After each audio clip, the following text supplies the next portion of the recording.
মাছ একটু হলুদ লবণ মাখিয়ে ম্যারিনেট করলাম। কড়াইতে তেলটা দিয়েছি, হয়ে গেছে। এবার একটা একটা করে মাছ তারপরে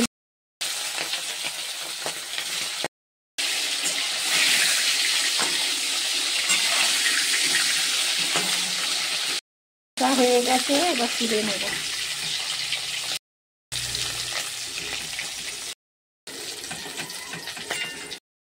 তেলে আস্ত জিরে, তেজপাতা, লঙ্কার গুঁড়ো, ধনের গুঁড়ো, জিরের গুঁড়ো, হলুদ গুঁড়ো তেলের উপর দিয়ে দেবো।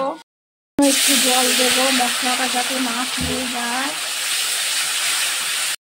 তা বাংলাদেশে ইলিশ মাছ এইভাবে রান্না করে কত স্বাদ হয়, কত বড়পাড় বাংলা ফরিদপুরের লোকেরা।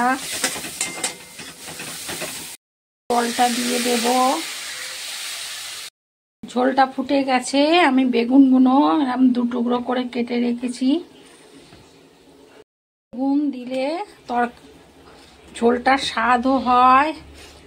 ওপার বাংলার লোকেরা ফরিদপুরে তারা এইভাবে এই রান্নাটা করে, ইলিশ মাছের ঝোল।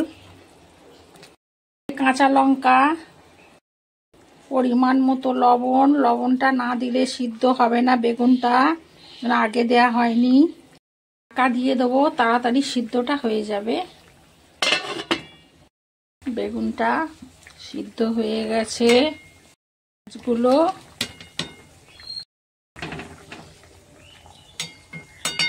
আর একটু ঢাকা দেব।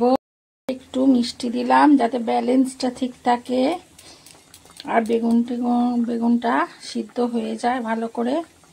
পিটুলি গুলে দিয়ে দিলাম, ওটা ঘন হয়ে যাবে।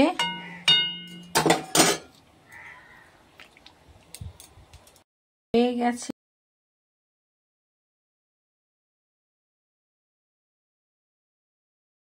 মাছের মাথা দুটো দিয়ে পুঁই শাক করবো। একটু নুন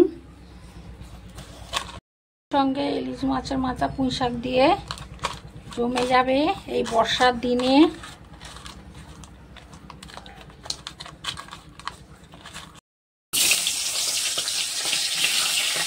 ফোড়ন, শুকনো লঙ্কা,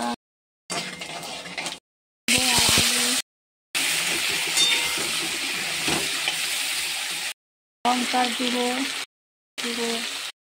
লবণ, একটু ভাপ দিয়ে রেখেছিলাম।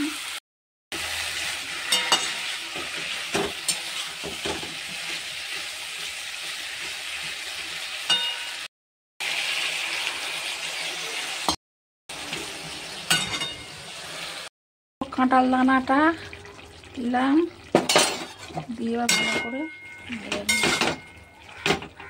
ইলিশ মাছের মাথা দিয়ে ভালো করে